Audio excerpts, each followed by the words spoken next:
আসসালামু আলাইকুম, সবাইকে স্টাডি উইথ আদলে আবারও স্বাগতম। সো আজকে আমাদের কাজ, ক্ষমতা ও শক্তির পর্ব 2, মানে এটা হচ্ছে আমাদের শেষ পর্ব আজকে।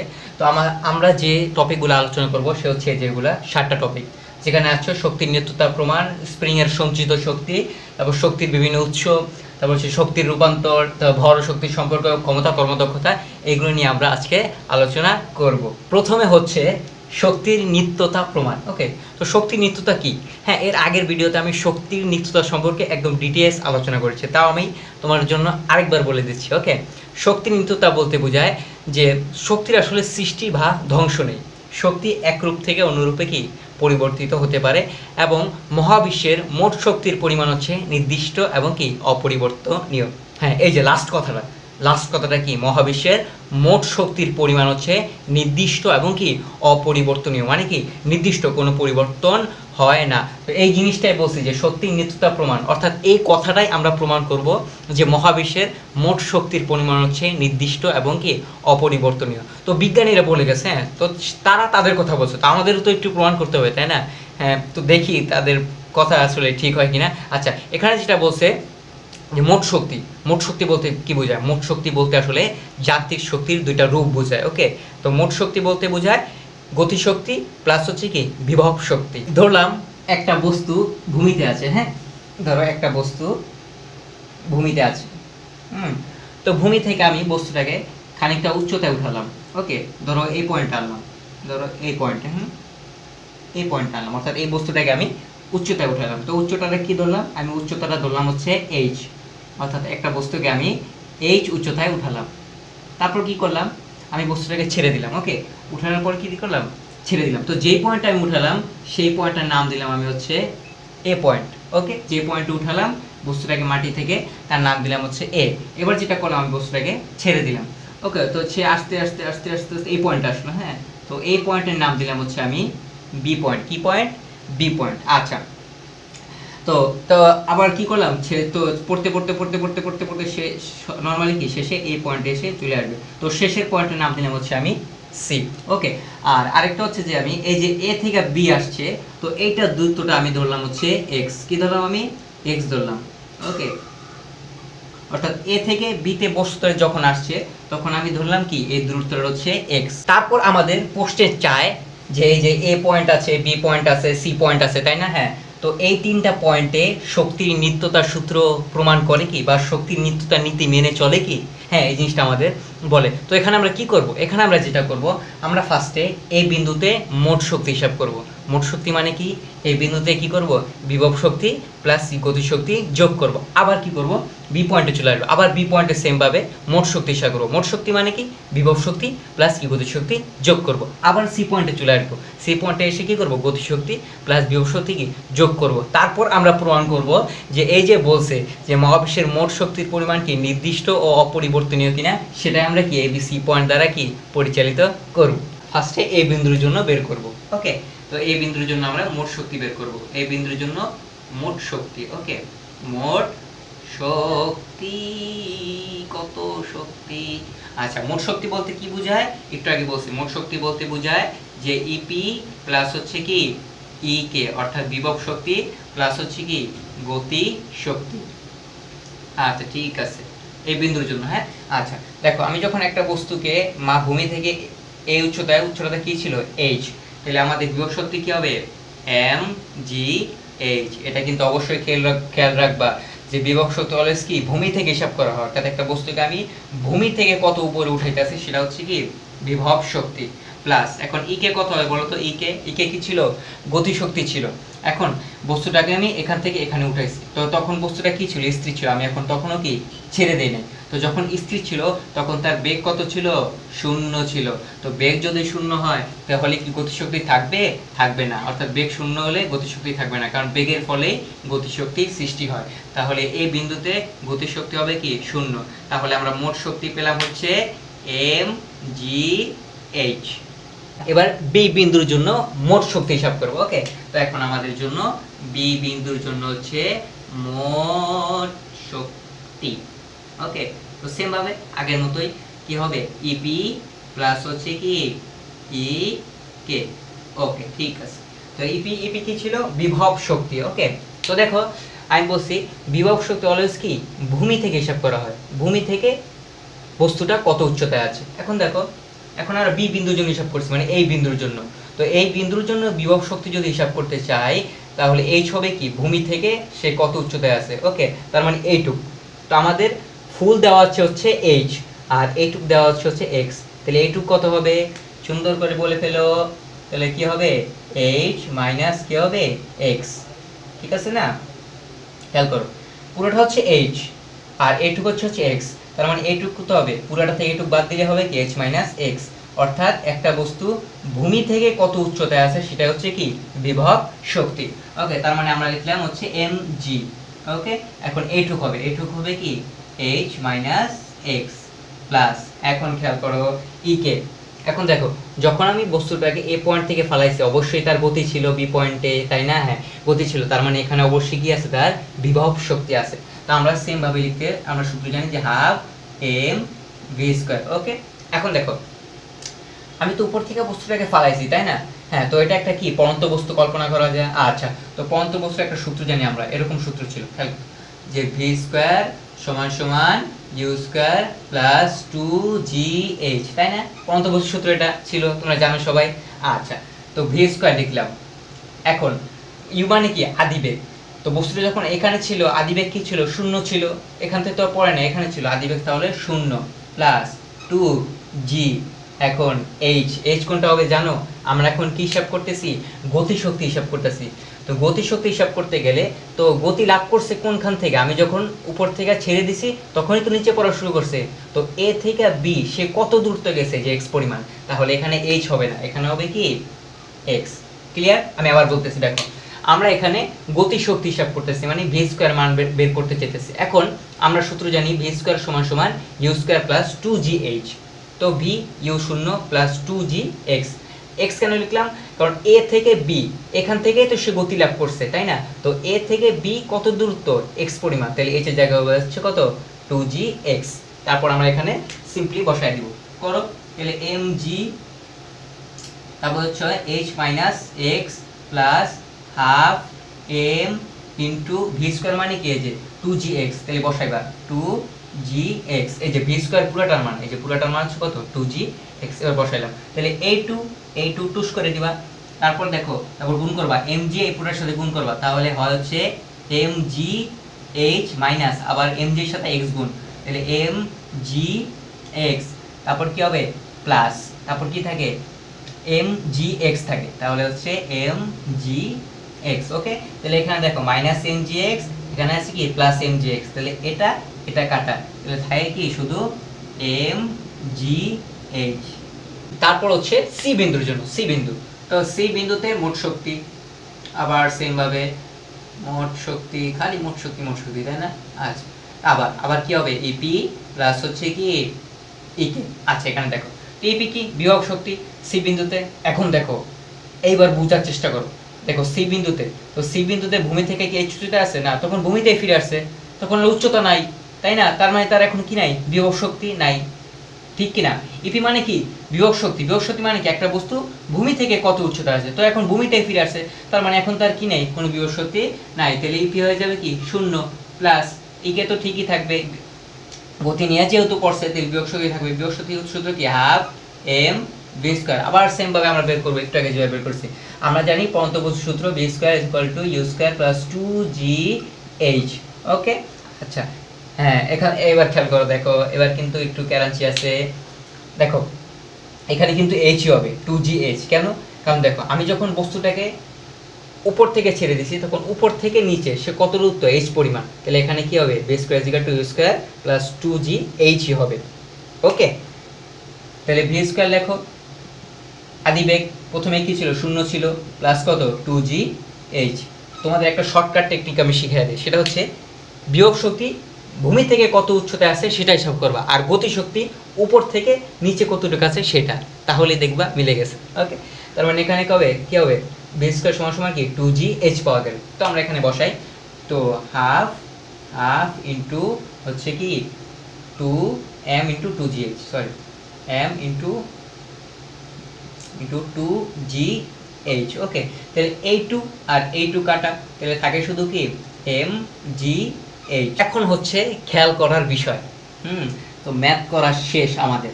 এখন দেখো কি খেলা আছে এদিক। দেখো এই বিন্দুতে মোট শক্তি mgh পাইছি। ওকে, আমিও খুশি, তুমিও খুশি। বি বিন্দুতে মোট শক্তি mgh, সি বিন্দুতে মোট শক্তি mgh। তাহলে কি বিজ্ঞানীরা আসলে সঠিক বলছে যে মহাবিশ্বের মোট শক্তির পরিমাণ হচ্ছে নির্দিষ্ট এবং কি অপরিবর্তনীয়। প্রমাণ পাওয়া গেল, যেমন এ বিন্দুতে mgh পাইলাম, শক্তি একই, বি বিন্দুতে mgh একই, তারপর সি বিন্দুতে mgh সবই কি সেম। কিন্তু এখানে কি হয়েছে, কথাটা কি বলছে যে এক রূপ থেকে আরেক রূপ যায়। কি ছিল, এই বিন্দু যখন উঠেছি তখন বিভব শক্তি ছিল, যখন ছেড়ে দিছি বি বিন্দুতে তখন কি দোনোটাই ছিল, আবার যখন এই বিন্দুতে আসছে তখন কি ছিল, গতিশক্তি ছিল। তো এরকম এক রূপ থেকে অন্য রূপ যায়, বাট মোট শক্তির পরিমাণ সব সময় কি থাকে, নির্দিষ্ট থাকে। এই যে নির্দিষ্ট। তো আমি জাস্ট কি করলাম, এখানে প্রমাণ করলাম। এখন পরীক্ষায় কি করবে জানো, পরীক্ষায় করবে এই যে এইচ, এইচের জায়গায় দিয়ে দিবে হয়তো 180 মিটার বা 100 মিটার মান দিয়ে দিবে। কি দিয়ে দিবে, মান। এক্স এর জায়গায় হয়তো দিয়ে দিবে 20 মিটার। ওকে, তো যাই দেখ আমরা কি করব, এই প্রসেসে আগাবো। একদম আমি যেভাবে পাই টু পাই সূত্র বসায় করছি একদম সেম ভাবে করবেন, সব ম্যাথ মিলে যাবে। ওকে, আমি কি করছি এখানে এইচ এক্স ইউজ করছি, তো তারা এখানে কি করবে, তারা হয়তো এখানে মান দিয়ে দিবে 180 বা 20, যাই দেখ না কেন আমরা কি এভাবে যোগ বিয়োগ করে বের করে ফেলবো। এবং এ বিন্দুর জন্য, বি বিন্দুর জন্য, সি বিন্দুর জন্য, যেই বিন্দুর জন্যই বলুক আমরা সেম প্রসেসে আগাবো, তাহলে কি আমাদের সব হয়ে যাবে। ওকে, তো এটা হচ্ছে আমাদের গহ নাম্বারের জন্য এবং এই অধ্যায়ের জন্য সবচেয়ে ইম্পর্টেন্ট কোশ্চেন। ওকে, তো এরকম বলবে, যেরকম বলছিল যে এরকম 3টা পয়েন্ট বা 4টা পয়েন্ট দিয়ে বলবে যে শক্তির সংরক্ষণশীলতা মেনে চলে কি, বা শক্তির নিত্যতা মেনে চলে কি। তো এই কনসেপ্ট অনুযায়ী হয়তো তোমাদের আর ভুল হবে না। তারপর হচ্ছে 2 নাম্বার, স্প্রিং এর সঞ্চিত শক্তি। এখন সঞ্চিত শক্তি মানে কি, জমাকৃত শক্তি। তো স্প্রিং এরও কি শক্তি আছে, হ্যাঁ স্প্রিং এরও কি আছে, শক্তি আছে। কিরকম, দেখো এই যে একটা স্প্রিং, এই স্প্রিং এর সাথে সবাই আমরা পরিচিত। হ্যাঁ, ছোটবেলায় ক্ষেত্রে আমি স্প্রিংকে সংকুচিত করতাম, তারপর কি ধাপ করে আগের অবস্থায় কি ফিরে আসতে যেত। হ্যাঁ দেখো এটা একটা স্প্রিং। তো স্প্রিংকে যখন তুমি সংকুচিত করো মানে কি চাপাও, তখন এই চাপানোর জন্য কি তোমার খানিকটা কাজ করতে হয়, তাই না। হ্যাঁ, এই কাজ করার জন্য কি লাগে, তোমার শক্তি লাগে। এই শক্তিটাই কি হয়, স্প্রিংয়ের ভিতরে জমা হয়।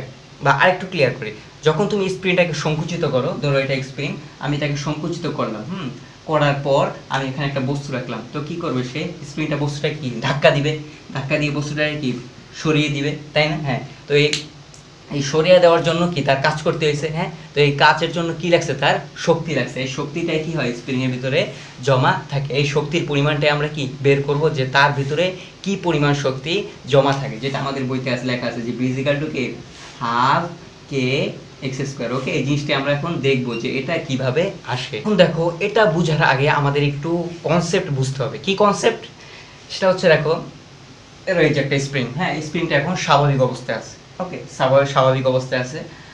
এখন যেটা করলাম দেখো, ধরো এই যে স্প্রিংটা, তো আমি স্প্রিংটাকে চাপাইলাম। ওকে, চাপানোর পর আমি এখানে একটা বস্তু রাখলাম, তো সে কি করে, বস্তুটাকে ধাক্কা দিবে। তো আমি স্প্রিংটাকে একটু সংকুচিত করার পর বস্তুটা রাখলাম, সে কি একটা বল দিয়ে বস্তুটাকে ধাক্কা দিবে। তো আমি আরেকটু সংকুচিত করলাম, তাহলে কি আরেকটু বেশি বল দিয়ে ধাক্কা দিবে।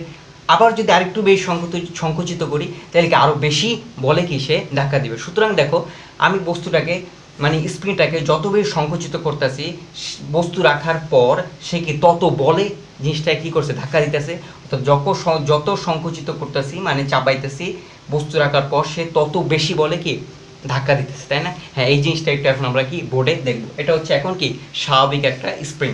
তো আমি স্প্রিংটাকে ধরো সংকুচিত করলাম। ওকে, টিউ টিউ টিউ টিউ টিউ, আর একটু বেশি করে, টিউ টিউ টিউ টিউ টিউ। ওকে, তো এখান থেকে আমি এটুক সংকুচিত করলাম। ওকে, এটুকের পরিমাণ দিলাম আমি x = 1 মিটার। ওকে, x এখানে কতটুকু সংকুচিত বা প্রসারিত করলাম সেই ব্যাপারটা। ওকে, তো এই ছিল হচ্ছে স্প্রিং। তো স্প্রিংটাকে কি আমি 1 মিটার কি করলাম, সংকুচিত করলাম। এখন তুমি যদি এখানে বস্তু রাখো, সে কি একটা বলে ধাক্কা দিবে, একটা বলে। তো আমি এই বলটার পরিমাণ ধরলাম হচ্ছে 3 নিউটন। ওকে, জাস্ট ধরলাম এই স্প্রিং এর বলের পরিমাণ হচ্ছে কত, 3 নিউটন। তো আমি যেটা করলাম এটাকে আরেকটু সংকুচিত করলাম। ওকে, আরেকটু সংকুচিত করি, 2 3 4 5 6 7 ওকে। এই তো ধরো এখানে আমি যেটা করলাম x = এখানে 2 মিটার সংকুচিত করলাম। কয় মিটার? 2 মিটার। ওকে, তো এখন বলের পরিমাণ ধরলাম হচ্ছে 6 নিউটন। ওকে, আগে ছিল 3 নিউটন, এখন হচ্ছে কত? 6 নিউটন। কারণ আমি যত বেশি সংকুচিত করব বস্তুটা রাখার পর সে তত কি বলে ধাক্কা দিবে, তাই না? হ্যাঁ, তাহলে ফার্স্টে আমি 1 মিটার সংকুচিত করলাম, বলের পরিমাণ হচ্ছে 3 নিউটন ধরলাম আমরা। হ্যাঁ, আর পরে আমি 2 মিটার সংকুচিত করলাম, বলের পরিমাণ ধরলাম হচ্ছে কত? 6 নিউটন। এই দৃশ্য থেকে একটা সমীকরণ দাঁড় করানো যায়। কিরকম? দেখো, এরকম লেখা যায় যে F = 3x। ওকে, এটা দাঁড় করানো। এখন অনেকে প্রশ্ন করবে যে ওমা এটা এলো কোথা থেকে? হ্যাঁ, তো এই কথা থেকে এটা লেখা যায়। কিভাবে লেখা যায়? দেখো, F হচ্ছে এখানে বল, আর এখানে x হচ্ছে কি আমি কতটুকু সংকুচিত করলাম। যেহেতু সংকুচিত করলাম এখানে হচ্ছে x। এখন 3 আসলো কোথা থেকে? দেখো, তুমি যখন x এর মান 1 বসাবা, এখানে কত x এর মান 1 বসাবা, তখন পাবা তুমি কত? F = 3 * কত? 1, তাহলে কত হয়? 3 নিউটন। এই যে 3 নিউটন, এই যে 3 নিউটন মিলছে। তাহলে তুমি 1 মিটার সংকুচিত করলে তার বলের পরিমাণ হচ্ছে কত? 3 নিউটন। আবার তুমি যখন x = 2 বসাবা, কত? 2, তাহলে এখানে বসাও 2, তাহলে 2 বসালাম, তাহলে 3 দুগুণে কত? 6, এই যে 6 নিউটন, এই যে 6 নিউটন। দেখছো? তো এই সমীকরণটার মাধ্যমে কি করে? এটা রিপ্রেজেন্ট করে, তাই না? হ্যাঁ, তো দেখো এখান থেকে একটা কথা দাঁড় করানো যায়। সেটা হচ্ছে দেখো 3 কিন্তু এখানে কনস্ট্যান্ট, মানে কি ধ্রুবক, কোনো পরিবর্তন হচ্ছে না। আর x এর মান কিন্তু পরিবর্তন হচ্ছে, রাইট? আমরা একবার 1 ধরছি, একবার কত 2 ধরতেছি, তাই না? তো x এর উপর জিনিসটা কি ডিপেন্ডেন্ট, বাট এই জিনিসটা কি এখানে ধ্রুবক।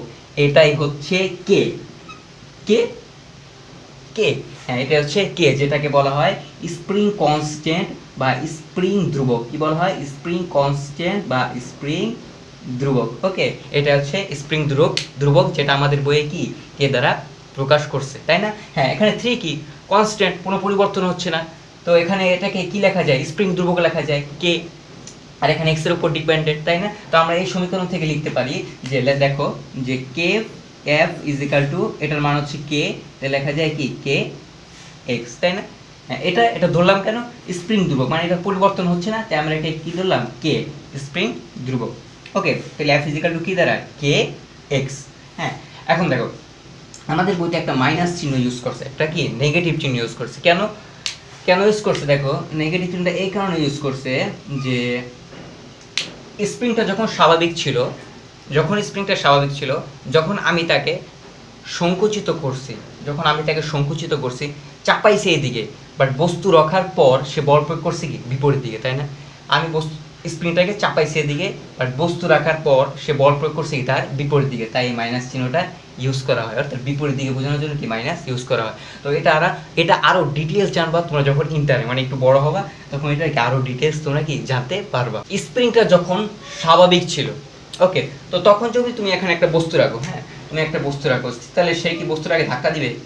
বস্তুটাকে কিন্তু ধাক্কা দিবে না, কারণ আমি সংকুচিত করি না, তার ভিতরে শক্তিও নাই যে সে বস্তুটাকে ধাক্কা দিবে।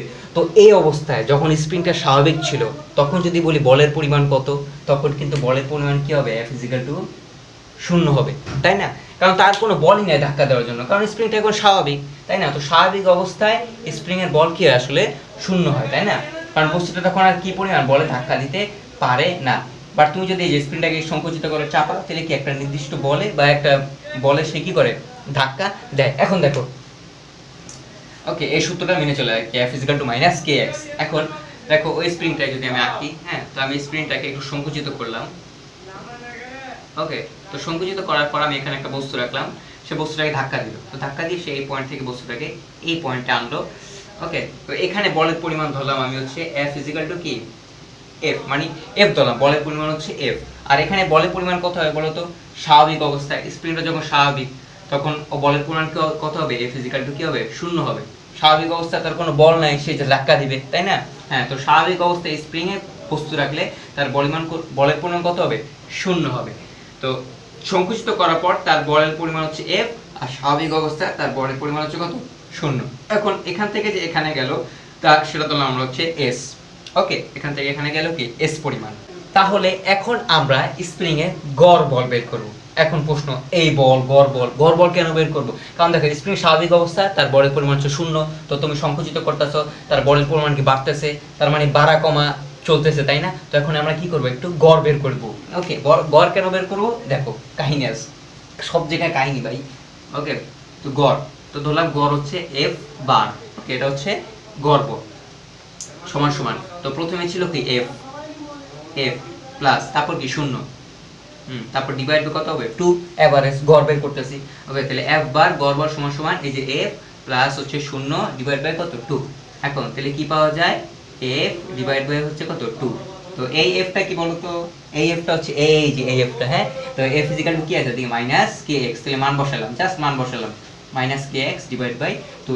তো এটাকে এভাবে লেখা যায় যে minus half into K X, তাই না? একই তো, এটা যা সাইন না উপরে গুণ দিলে একই জিনিস হবে। এখন দেখো, তো যখন আমি ফার্স্টে বলছি যে স্প্রিং যখন চাপাইছি তখন কি আমার কিছু পরিমাণ কাজ করতে হয়েছে, তাই না? এই কাজ করার জন্য কি লাগছে, শক্তি লাগছে, যেটা স্প্রিংয়ের ভিতর কি জমা থাকে। তো এখন আমরা কি কাজের পরিমাণটা বের করব। ওকে, তো কাজের সূত্র আমরা জানি কি W = F S, তাই না?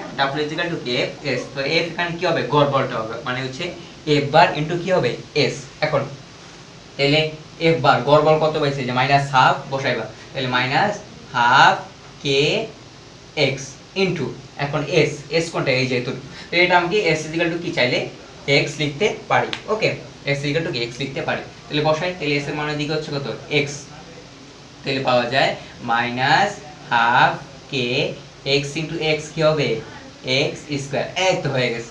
ওকে, এটা হচ্ছে কি শক্তির পরিমাণ, যেটা আমি আগে দেখাইছিলাম প্রথমে যে v = কি হাফ কে এক্স স্কয়ার। তো এটা আমাদের বইতে v দ্বারা প্রকাশ করেছে, v = কি হাফ কে এক্স স্কয়ার। তো তুমি যখন একটা স্প্রিং কে x পরিমাণ সংকুচিত করবা, তার ভিতরে কি এই পরিমাণ শক্তি জমা থাকবে। এখন প্রশ্ন, মাইনাসটা কই গেল, মাইনাসটা তো ছিল, হ্যাঁ মাইনাসটা এখানে কি উপেক্ষা করা যায়, যেহেতু শক্তির পরিমাণ এখানে মাইনাসটা উপেক্ষা করা যায়। তাহলে v = কি হাফ কে এক্স স্কয়ার, অর্থাৎ একটা স্প্রিংকে যখন তুমি সংকুচিত করবা, এর জন্য তোমার যে কাজ করতে হয়েছে, সেই কাজের জন্য বস্তুর মধ্যে যে শক্তি, স্প্রিংটার মধ্যে যে শক্তি জমা থাকবে, সেই শক্তির পরিমাণ হচ্ছে কি এইটা, যে v = কি হাফ কে এক্স স্কয়ার। এখানে কে কি, কে হচ্ছে স্প্রিং দুয়ার, আর এক্স কি যতটুকু সংকুচিত বা প্রসারিত করেছো সেইটা।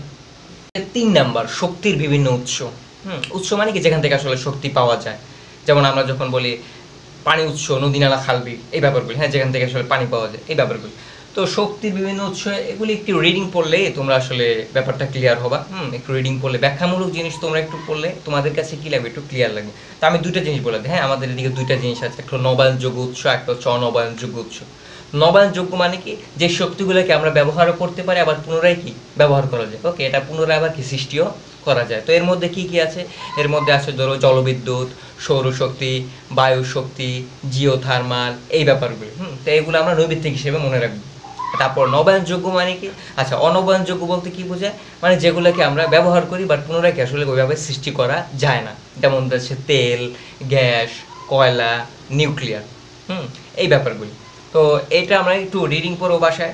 এটা হচ্ছে তোমাদের HW দিলাম, একটু রিডিং পড়বা, তাহলে কি ক্লিয়ার হয়ে যাবে। আর না ক্লিয়ার হলে তো আমি আসি। হচ্ছে শক্তির রূপান্তর, মানে কি এক শক্তি থেকে আরেক শক্তিতে যাওয়া। হ্যাঁ, যেমন আমরা কি করি, এক নৌকা থেকে আরেক নৌকায় যায় না, এরকম আর কি। শক্তির রূপান্তর মানে কি এক শক্তি থেকে আরেক শক্তিতে যায়। তো এটা কীরকম, দেখো আমরা যখন লাইট জ্বালাই, লাইটটা কী করে, কারণ লাইন থেকে বৈদ্যুত শক্তি নেয়, বৈদ্যুত শক্তি নেয় কী করে, আলোক শক্তি আর কি তাপ শক্তিতে রূপান্তর করে। আবার আমরা যখন ফ্যান চালাই তখন কী হয়, সেই বৈদ্যুত শক্তি নেয়, সেটাতে কী হয় যান্ত্রিক শক্তি রূপান্তর করে। তারপর আবার কি, যখন আমরা ব্যাটারি ব্যবহার করি, ব্যাটারি ওই যে মোটর জ্বালাইতাম ছোটোবেলায়, তো ব্যাটারি কী করে, রাসায়নিক শক্তিকে কী করে, তড়িৎ শক্তি রূপান্তর করে। তো এই ব্যাপারগুলি, হ্যাঁ, শক্তিতে রূপান্তর হয়। তারপর একটা সবচেয়ে ইম্পর্টেন্ট আছে, সেটা হচ্ছে ভরকে কিভাবে শক্তিতে রূপান্তর করা যায়। হ্যাঁ, ওগুলির সাথে আমরা সবাই পরিচিত, বাট এটার সাথে কি আমরা সবাই পরিচিত না, যে ভরকে কিভাবে শক্তিতে রূপান্তর করা যায়। তো এটাই আমরা এখন জানবো, সেটা হচ্ছে কি ভর ও শক্তির সম্পর্ক। একটা সূত্র আছে আইনস্টাইন দাদার, এক সূত্র হচ্ছে এটা, দেখো আইনস্টাইন ভাইয়ের একটা সূত্র আছে, সেটা হচ্ছে E = mc²। এটা সবাই আমরা পরিচিত এই সূত্রটা, হ্যাঁ, সবাই পরিচিত যে E = mc²। ওকে, তো এখানে কি আসল ব্যাপারটা, এখানে হচ্ছে তুমি যদি নির্দিষ্ট পরিমাণ ভরকে, কিছু পরিমাণ ভরকে যদি শক্তিতে রূপান্তর করতে চাও, এবং সেই শক্তির পরিমাণ যদি ই হয়, তাহলে ওই এম কি, এম হচ্ছে ওই যে পরিমাণ শক্তিতে রূপান্তর করবা তার ভর, আর সি কি বলো তো, সি হচ্ছে আলোর বেগ। তো আলোর বেগ কত আমরা জানি, আলোর বেগ হচ্ছে 3 × 10⁸ মিটার পার সেকেন্ড। তার মানে এটা উপরে আবার স্কোয়ার স্কোয়ার আবার হচ্ছে এম, তার মানে অবস্থাটা কি হয়, তাও তো বুঝতে পারতেছ তো। ক্যালকুলেটারতে ক্যালকুলেটার যদি চাপ দিই তাহলে সংখ্যা কি হবে, ক্যালকুলেটারতে বাইরে চলে যাবে এই অবস্থা। তার মানে যদি তুমি অল্প পরিমাণ ভরকেও শক্তিতে রূপান্তর করতে চাও তাহলে কিন্তু অনেক শক্তি পাওয়া যাবে। অল্প পরিমাণ ভর দিলেও সেখানে কী হয়ে যাবে, প্রচুর পরিমাণে শক্তি পাওয়া আসলে যাবে। তো এই প্রসেসটা আসলে, এই যে ভরকে যে শক্তিতে রূপান্তর করা হয়, এই প্রসেসটা করা হয় হচ্ছে নিউক্লিয়ার বিক্রিয়ার মাধ্যমে। নিউক্লিয়ার বিক্রিয়া মানে কি, হ্যাঁ নিউক্লিয়ার বিক্রিয়া মানে হচ্ছে কোনো পদার্থের নিউক্লিয়াসের ভিতরেই কাহিনীগুলো হবে। ওকে, সেটা হচ্ছে আসলে নিউক্লিয়ার বিক্রিয়া। নিউক্লিয়ার বিক্রিয়া মানে হচ্ছে কি, নিউক্লিয়াসের ভিতরে কাহিনী। ওকে, এখন দেখো এই নিউক্লিয়ার বিক্রিয়া হচ্ছে আবার দুই রকম। ওকে, এই নিউক্লিয়ার বিক্রিয়াটা হচ্ছে আবার দুই রকম। ওকে, আমরা অত ডিটেলস আমাদের আসলে এত বেশি জানা দরকার না, আমরা হাই লেভেলে জানবো। আমি একটু জাস্ট তোমাদেরকে বলে দিচ্ছি হ্যাঁ সুবিধার জন্য। ওকে, জানাটা কিন্তু জরুরি। একটা হচ্ছে নিউক্লিয়ার ফিশন, ওকে, একটা হচ্ছে ফিশন, আর একটা হচ্ছে নিউক্লিয়ার ফিউশন। কি ফিউশন, ফিশন আর একটা হচ্ছে ফিউশন, বাট আমরা কাজ করবো ফিশন নিয়ে, নিউক্লিয়ার ফিশন।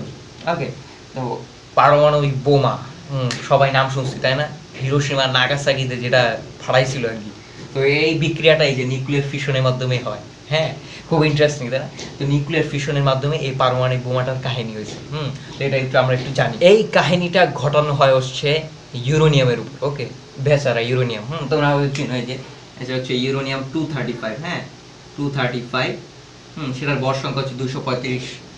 তো দরকার কি, আমি বুঝি না এই দরকার আছে এটা নিউক্লিয়াসের মধ্যে আক্রমণ করা, এটা বেচারা ভালো আছে থাক, দরকার কি আক্রমণ করা, তাই না তো এটা যেটা করা হয়, এটা নিউক্লিয়াসকে এটা নিউক্লিয়াসের ভিতরে নিউটন দ্বারা কি করে, আঘাত করা হয়। ওকে, কি দ্বারা আঘাত করা হয়, নিউটন দ্বারা।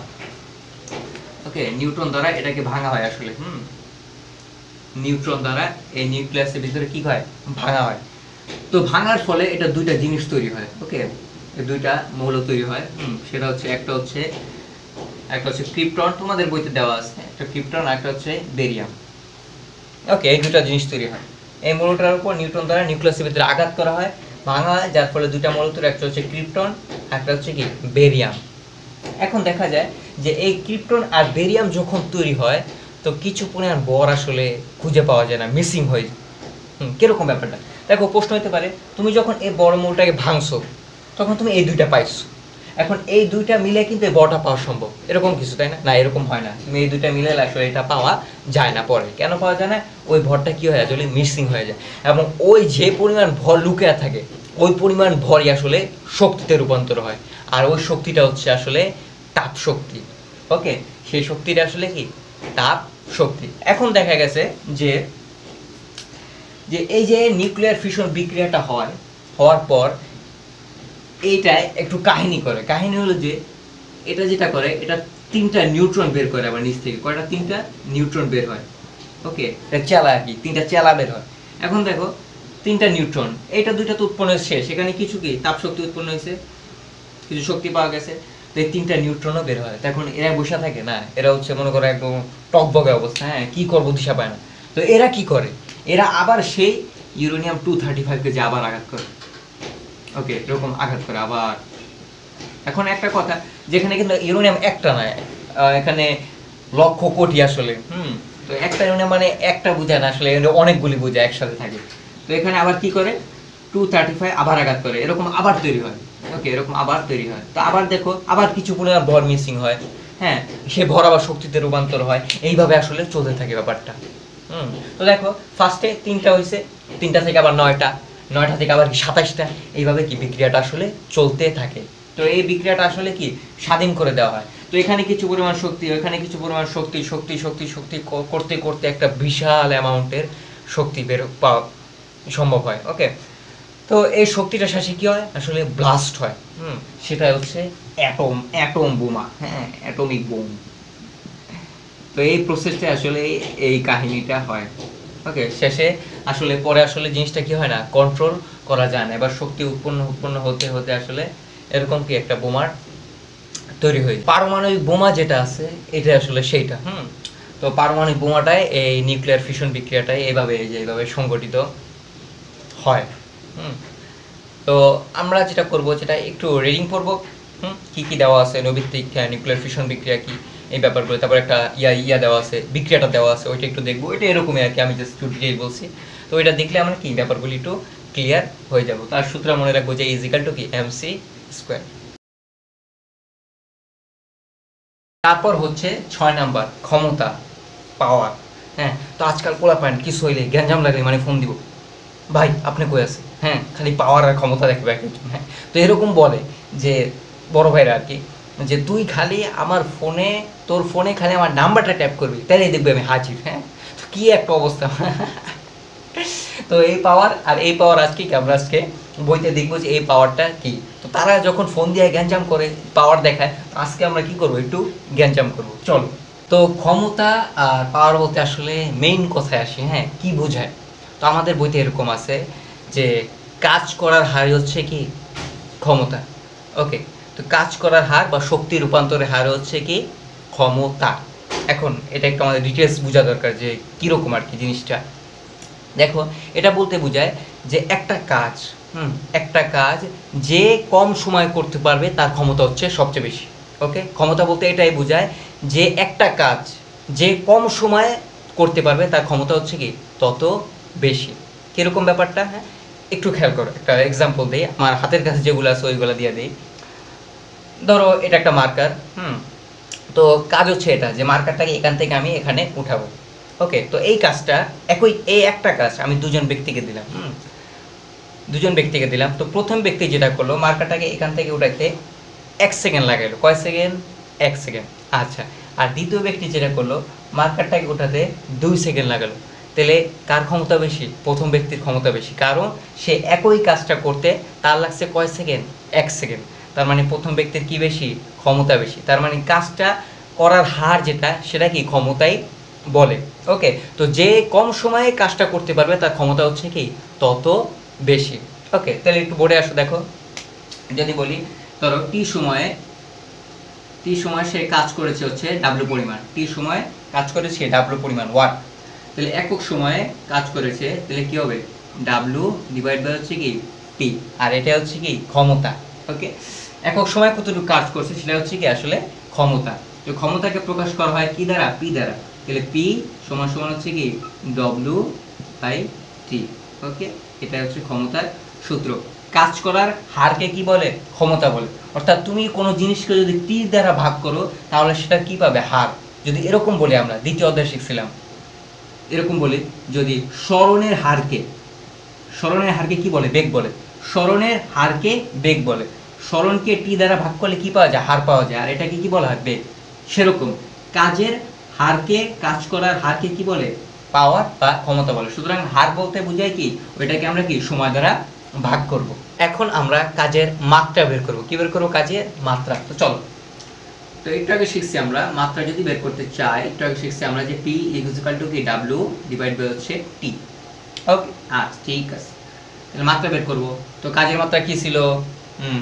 কাজ যেটা ছিল, কাজের ডিটেলস আমি প্রথম পর্বে আলোচনা করেছি। হ্যাঁ, কাজ ক্ষমতা শক্তির প্রথম পর্বে আমি কাজের ডিটেলস আলোচনা করেছি। তো ওখানে মাত্রা বলে দিছি। কাজের মাত্রা ছিল হচ্ছে M L square T inverse 2। আর সময়ের মাত্রা কি? টাইম হচ্ছে কি বড় হাতের টি। ওকে, আচ্ছা ঠিক আছে, তাহলে এম থাকলো, এল স্কোয়ার থাকলো।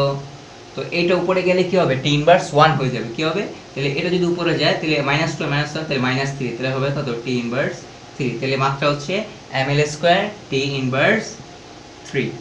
এবার আমরা বের করব হচ্ছে একক। একক আচ্ছা, একক সূত্র আগের মতো। একক যদি বের করতে চাই তাহলে আমরা জানি যে পি ইকুয়াল টু হচ্ছে ডাব্লিউ ডিভাইড বাই হচ্ছে টি। কাজের একক কি ছিল? কাজের একক হচ্ছে জুল, আর সময়ের একক কি? সেকেন্ড। তাহলে আসে হচ্ছে কত? Joule per second. ওকে, আচ্ছা, জুল পার সেকেন্ডকে আবার একত্রে লেখা হয় হচ্ছে ওয়াট। ওকে, ডাব্লিউ দ্বারা প্রকাশ করা হয়। কি বলা হয়? ডাব্লিউ দ্বারা। এখন দুইটা কিভাবে আসলো? ওকে, এইটা একক আর এইটা একক, এটা যে কথা এটা কি একই কথা। ওকে, তো জুল পার সেকেন্ডকে একত্রে কি লেখা যায়? ওয়াট, মানে হচ্ছে ডব্লিউ। ওকে, এটা আর এটা কিন্তু একই কথা। ওকে, গেঞ্জাম কিন্তু লাগায় ফেলো না। ওকে, এটা আর এটা একই কথা। এখন দেখো, তো আমি একটু আলাদাভাবে দেখাই। যে একক যেটা আছে সেটা দাঁড়ায় হচ্ছে তিনটা দাঁড়ায় আসলে, দেখো এরকম আমাদের বইতে আছে তিনটা দাঁড়ায়, একটা হচ্ছে জুল পার সেকেন্ড, ওকে, একটা হচ্ছে ডব্লিউ মানে হচ্ছে ওয়াট, ওকে, আর একটা হচ্ছে হর্স পাওয়ার, তোমরা পরিচিত, হ্যাঁ, এইচপি হচ্ছে হর্স পাওয়ার, ওইটাকে বলা হচ্ছে হর্স পাওয়ার, ওকে, সবাই জানো। এখন দেখো একক এখানে আসলে তিনটা দাঁড়ায়, হ্যাঁ, তো জুল পার সেকেন্ড আর ওয়াট এটা একই কথা। এখন আমরা ইউজ করবো কোনটা? আমরা ইউজ করবো যে এটা হচ্ছে কি জানো, এটা হচ্ছে এসআই একক, ওকে, তো আমরা ইউজ করবো কি এসআই একক। তো প্রশ্নে আমাদের যাই দেখা দেয়া থাক না কেন আমরা কি সেটা কি ওয়াটে নিয়ে কাজ করব। এখন খেয়াল করো জুল পার সেকেন্ড আর ওয়াট একই কথা। এখন হর্স পাওয়ার কীভাবে হবে? তো মনে রাখবা এরকম বলা থাকতে পারে প্রশ্নে, দেখো 1 কিলোওয়াট বলা থাকলে কি করবা? 1 কিলোওয়াট বলতে বোঝায় 1000 ওয়াট, কি বোঝায়? 1000 ওয়াট, ক্লিয়ার? আবার যদি 2 কিলোওয়াট লেখা থাকে তাহলে কি হবে? 2 ইন্টু 1000। তো যাই থাকুক না কেন আমরা কি সেটা কি ওয়াটে নিয়ে কাজ করব। এখন প্রশ্ন, তারপর হর্স পাওয়ারও যদি দেওয়া থাকে, আচ্ছা এটা আমরা জানি না, জানলে আবার সেখানে এরকম ছিল যে হর্স পাওয়ার 1 এইচপি, মনে রাখবা 1 এইচপি মানে 1 হর্স পাওয়ার বলতে বোঝায় 746 ওয়াট, ওকে, 1 হর্স পাওয়ার বলতে বোঝায় কি 746 ওয়াট। এখন যদি 2 হর্স পাওয়ার থাকলে তাহলে কি হবে? 2 ইন্টু 746। তো যাই দাও থাক না কেন আমরা কি 746 দ্বারা কি করব? গুণ করব, ওকে। তো একক হচ্ছে এই তিনটা, এটা আর এটা কি একই কথা। তো কিলোওয়াট দেওয়া থাকলে সেটা কি ওয়াটে নিয়ে কাজ করবো আমরা, হর্স পাওয়ার দেওয়া থাকলে কি ওয়াটে নিয়ে কাজ করব। তো যেভাবে প্রশ্নে দেওয়া থাকুক না কেন আমরা সেটাকে কি ওয়াটে নিয়ে কাজ করব। উল্লেখযোগ্য একটা কোশ্চেন আমাদের খ নাম্বারে আসে, ওকে, অনুধাবনে। কি কোশ্চেনটা? দেখবো এবার কমন পড়বে তোমার, হ্যাঁ, সেটা হচ্ছে এরকম যে বলে 10 জুল পার সেকেন্ড বা 10 ওয়াট বলতে কি বোঝায়, ওকে, বলতে কি বুঝায়, ওকে, খুব উল্লেখযোগ্য একটা কোশ্চেন যে 10 জুল পার সেকেন্ড বা 10 ওয়াট বলতে কি বোঝায়, ওকে। 10 জুল পার সেকেন্ড এটা বলতে কি বোঝায়? এটা বলতে বোঝায় যে ওই বস্তুটা প্রতি সেকেন্ডে কি করে 10 জুল কাজ করে, তাই না? আচ্ছা আমরা দ্বিতীয় অধ্যায় শিখছিলাম, মনে করো না রে, 10 মিটার পার সেকেন্ড এটা বলতে কি বোঝায়? যে প্রতি সেকেন্ডে সে কি যায় 10 মিটার যায়, ওকে। এটাও সেরকম 10 জুল পার সেকেন্ড, প্রতি সেকেন্ডে কি করে সে 10 জুল কাজ করে। তো 10 জুল পার সেকেন্ড আর 10 ওয়াট কি একই কথা। তো এখানে জুল পার সেকেন্ড না লিখে আমাদের কি 10 ওয়াটও লিখতে পারে, ওকে, 10 ওয়াট। তো এটার ক্ষেত্রে সেম হবে যে প্রতি সেকেন্ডে সে কি করে 10 জুল কাজ করে। 20 জুল পার সেকেন্ড থাকলে প্রতি সেকেন্ডে সে কি করে 20 জুল কাজ করে, ওকে। তো আমরা বাতি কিনি, হ্যাঁ, বাতি কিনি আমাদের প্রয়োজনে। তো বাতির গায়ে লেখা থাকে এরকম, এই যে দেখা একটু বাতি একটা আছে নষ্ট আর কি, হ্যাঁ, দেখো এই যে এদিকে লেখা আছে 20 ওয়াট। এটা বলতে কি বোঝায়? এটা বলতে বোঝায় যে বাতিটা লাইন থেকে যে কারেন্ট নেয় তার 20 জুল শক্তি, হ্যাঁ 20 জুল শক্তি, সেটা তড়িৎ শক্তি নেওয়ার পর এটা 20 জুল শক্তিকে কি করে সে তাপ এবং কি আলোক শক্তিতে রূপান্তর করে। তো এটা যেন এই কোর্সটা যেন কি আমাদের পরবর্তী যেন ভুল না হয়, তাইলে খবর আছে। এখন আমরা ছোট্ট একটা ম্যাথ দেখব ক্ষমতা নিয়ে, ওকে। ম্যাথ দেখলে আমাদের জিনিসটা কি হবে একটু ক্লিয়ার হবে। তো ম্যাথ যদি শুরু করি, ওকে, তো ধরো এদিকে একটা বস্তু আছে ভূমিতে m KG, m is equal to 10 KG ভরের একটা বস্তু আছে, 10 কেজি ভরের একটা বস্তু। তো আমি একে 10 মিটার উচ্চতায় উঠাইলাম। কয় মিটার উচ্চতায়? 10 মিটার উচ্চতায় উঠাইলাম, ওকে। তাহলে h ইজিক্যাল টু এদিকে হচ্ছে কত? 10 মিটার, এবং উঠাতে আমার সময় লাগছে ধরো 1 সেকেন্ড, ওকে। আর জি এর মান দেওয়া আছে ধরো 10 মিটার পার সেকেন্ড স্কয়ার। এখন প্রশ্ন, এই আমরা তো জানি 9.8 হিসাবের সুবিধার্থে আমি কি 10 তো কি হলো, এদিকে একটা বস্তু ভূমিতে আছে, তার ওই ভর হচ্ছে 10 কেজি, তাকে 10 মিটার উচ্চতায় উঠাইলাম, সময় লাগছে 1 সেকেন্ড, জি দেওয়া আছে 10 মিটার পার সেকেন্ড, আমাকে চাইছে যে P is equal to watt, মানে ক্ষমতা কত, ওকে। তো বের করে ফেলি ক্ষমতা। আমরা জানি ক্ষমতা পি ইজ ইকুয়াল টু কি জানি ডাব্লিউ ডিভাইড বাই হচ্ছে টি। এখন ডাব্লিউ মানে কি কাজ। তো দেখো বস্তুটাকে এখান থেকে এখানে উঠেছি, তার মানে আমার কাজ করতে হয়েছে। আচ্ছা, তো কাজ করতে আমার কি লাগছে? শক্তি লাগছে, যেটা কি বিভব শক্তি, যেটা এই বস্তুটার ভিতরে কি জমা থাকে। এখন বিভব শক্তি কি? এখনই টাইপ করো যে আমার ইয়াতে আছে যে কাজ ক্ষমতা শক্তি পর্ব 1-এ বিভব শক্তি গতি শক্তি নিয়ে আমি ডিটেলস আলোচনা করেছি। তো ওইটা দেখলে একটা বেসিক ক্লিয়ার হয়ে যাবে, ওকে। তো একটা বস্তুকে যখন একটা এইচ উচ্চতায় উঠানো হয় তখন কাজ করতে যে শক্তি লাগে সেটা হচ্ছে বিভব শক্তি, যেটা এই বস্তুর মধ্যে কি জমা থাকে, তাহলে বিভব শক্তি আর কাজ একই জিনিস হবে। W লেখা যায় কি mgh আর ডিভাইড বাই হচ্ছে কি টি। ওকে, ঠিক আছে, উঠাতে mgh পরিমাণ শক্তি লাগছে। ওকে, তাহলে টি। এখন এম কত দেওয়া আছে, এম দেওয়া আছে হচ্ছে 10 কেজি, 10 ইন্টু জি দেওয়া আছে কত 10, আর এইচ দেওয়া আছে কত 10, আর সময় হচ্ছে কত 1 সেকেন্ড। ওকে, তাহলে হিসাব করো 10 10 100 1000, তাহলে 1000 কি হবে 1000 ওয়াট, তাই না? 10 10 100 110 গুণ করলে কত 1000 ওয়াট। 1000 ওয়াটকে কি লেখা যায় আবার 1 কিলো ওয়াট, এটাও কিন্তু লেখা যায়, তাই না? 1 কিলো ওয়াটও লেখা যায়, ওয়াট রাখলেও হবে, কিলো ওয়াট রাখলেও হবে, অসুবিধা নাই। ওকে, তাহলে এটা কি যায় 1 কিলোওয়াট লেখা যায়। তো এই হচ্ছে কনসেপ্ট। এরকম বলে যে একটা মোটর দিয়ে পানি উঠানো হলো উপরে, ওকে, এত লিটার পানি উঠানো হলো, তাহলে তার ক্ষমতা কত মোটরের। তো আমরা এইভাবে কি করব, mgh বসাবো, কারণ একটা উচ্চতা উঠালে তার মধ্যে বিভব শক্তি জমা থাকে। ওকে, যেটা হচ্ছে যার সূত্র হচ্ছে mgh। তো কাজটা হবে কি mgh, আর তাকে আমরা সময় দিয়ে ভাগ করব, তাহলে টুস করে তার কি ক্ষমতাটা চলে আসবে। কর্মদক্ষতা, এটা আবার কি? হ্যাঁ, তো এটা একটা সূত্র আছে, সেটা হচ্ছে এটা যে কর্মদক্ষতা সাধারণত ইটা দ্বারা প্রকাশ করা হয়, অর্থাৎ এটার নাম হচ্ছে কি জানো, এটার নাম হচ্ছে ইটা। ওকে, এর চিহ্নটার নাম নাকি ইটা, এটা দ্বারা কি কর্মদক্ষতা প্রকাশ করা হয়, ওইটা না ওই যে বাড়িঘর বানাইছে। আচ্ছা, তো এর সূত্র হচ্ছে এটা যে উপরে হবে লভ্য কার্যকর শক্তি, লভ্য কার্যকর শক্তি, আর নিচে হবে হচ্ছে মোট প্রদত্ত শক্তি। ওকে, অর্থাৎ তুমি যে লভ্য কার্যকর শক্তিকে মোট প্রদত্ত শক্তি দ্বারা ভাগ করো, তাহলে তুমি কি কর্মদক্ষতা পাবে। আর যদি একটা পার্সেন্টেজ হিসাব করতে চাও, তাহলে লিখবে হচ্ছে 100%। কর্মদক্ষতা আসলে কি জিনিস, হ্যাঁ একটু এখন আমরা একটু ফিল করব ব্যাপারটা। ওকে, তো একটা বাতি দিয়ে আমরা চাইলে কি ফিল করতে পারি। ওকে, তো বাতি দিয়ে কি দরকার, আমাদের নর্মালি আলো দরকার, বাতি কি আলো দেয়, তো আমাদের কি দরকার আসলে আলো দরকার। তো এখানে যেটা হয়, বাতির একটু প্রসেস একটু কাহিনী আছে। তো বাতিটা কি করে, লাইন থেকে কিছু পরিমাণ শক্তি নেয়, বৈদ্যুতিক শক্তি নেয় লাইন থেকে। যখন আমরা বাতিটা ক্লিক করি সুইচ, তখন কি হয়, সে লাইন থেকে কিছু পরিমাণ শক্তি নেয়। এখন শক্তি নেওয়ার পর যেটা করে, সে ফার্স্টে একটু গরম হয়, গরম হওয়ার পর বাতিটা পরে কি হয় আলো ছড়ায়, ফিলামেন্ট গরম হয়, তারপর জিনিসটা কি হয় আলো দেয়। জিনিসটা এরকম, যখন তুমি কাউকে মারতে যাবা, তো ফার্স্টে কি হয় একটু গরম, শরীরটা কি হয় একটু গরম করে নিতে হয়, নাহলে কি নাহলে আসলে মায়ের কি জোশ পাওয়া যায়। তো জিনিসটা ওই রকম কল্পনা করা যায়, ফার্স্টে কি হয় বাতিটা গরম হয়, তারপর কি হয় আমাদের আলো দেয়। তো দেখো এখানে একটু খেয়াল করো যে আমাদের বাতি থেকে কি দরকার, আমাদের আলো দরকার, হ্যাঁ তাপ কিন্তু আমাদের দরকার কিন্তু নাই। তো যে পরিমাণ শক্তি সে নিচ্ছে, তার একটা অংশ আলো দিচ্ছে, একটা অংশ কি তাপ দিচ্ছে। তো শক্তি যে পরিমাণ নিচ্ছে, সে পুরোটা কিন্তু আমরা কিন্তু পাচ্ছি না, একটা অংশ পাচ্ছি, সেটা হচ্ছে কি আলো। তো দেখা যায় আসলে আমরা একটা পার্সেন্টেজ পাই, হ্যাঁ একটা পার্সেন্ট নিলে কি, একটা পার্সেন্ট ধরো 100% বাতিটা নিল, তার ভিতরে 40 বা 50% এরকম পাই, আর বাকি অংশ আসলে লস যায়। তো এই জিনিসটা আমরা একটু প্র্যাকটিক্যাল দেখি। ধরো হ্যাঁ, আমরা এখন সবাই কি লাইট ব্যবহার করি, সবাই এলইডি লাইট ফেমাস, হ্যাঁ সবাই এই জিনিসটা ব্যবহার করি। তো আমি একটা এলইডি লাইট আঁকি, দেখ ধরো এটা হচ্ছে